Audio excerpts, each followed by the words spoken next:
we are not being asked to be perfect. But we are being asked to push, to try. That's what we're being asked to do. And you know, just like in a race, some of you can run a lot faster than others. Some of you, maximum you can run is half the speed of the person next to you. That's the best you can do. Allah is not going to see who came number one. Allah is going to see who used their maximum effort. I want you to remember this example. It could be the case that somebody wins a race, but they put no effort in it. It was easy for them. It was extremely easy for them. They beat everybody else. Now Allah, you know, in the case of good deeds, Allah is not interested that you beat others, that you gave more charity than others, that you did more than others did.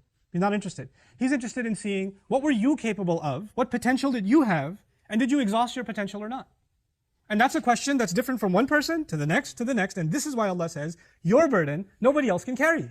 أَلَّا تَزِرُ وَازِرَةٌ وِزْرَ أُخْرَى. Because all of us are capable of carrying different burdens. We don't have the same capacity. Every individual has to actually ask themselves. Understand what this means. It actually means you don't get to say, well, at least I'm not as bad as that guy. Well, what do you expect me to be good like that person? I can't be that. Allah is not asking you to compare. Allah is asking you to look inside yourself. Take a good look at yourself. I take a good look at myself and say, am I actually doing the very best that I can? Could I be improving?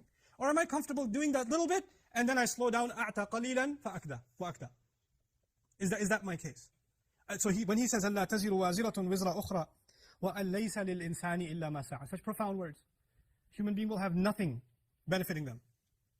At the end of the day, when we come before Allah, we have no possessions. You know that, right? We will come before Allah with no possessions. Nothing to our name. No property will be left. No money will be left. No family ties will be left. All of it will be gone. What is it that we will actually own on Judgment Day? This is the ayah that describes, here's the only asset that you and I will have on Judgment Day. وَأَن لَيْسَ لِلْإِنسَانِ إِلَّا مَا سَعَى. A human being will have nothing in his possession other than the efforts he made. Other than the efforts we made. Allah didn't even say other than the good deeds, other than the perfect prayers. He's not even highlighting the act itself. He's highlighting the sa'i, the effort itself. The trying, the struggle, the sweating over something. That pushing yourself and that pushing myself. That's all that is valuable to Allah. On Judgment Day, it's not just the quantity of our deeds. It's actually the effort, which is quality. Nobody will know if you did your best. An employee can tell the employer, hey boss, I'm doing my best. How is the employer supposed to know that's his best? There's no way to know. Only you can know if you're doing your best or not, right? But on Judgment Day, that invisible thing, whether or not you did your best, becomes visible. وَأَنَّ سَعْيَهُ سَوْفَ يُرَى. And that his effort soon, it itself will become visible. The effort will become visible. You see, right now our actions are visible. Our effort is not visible. Somebody donated $1 million, somebody donated $100,000. Seems like a big amount, but maybe they make 100 million, it's not an effort for them. Somebody donated 50 cents, but the only thing they had in their pocket was 75 cents. That's all they had. That's a huge effort for them. But we won't know that. Allah knows that. And on Judgment Day, it is the quality of our deeds that will become visible.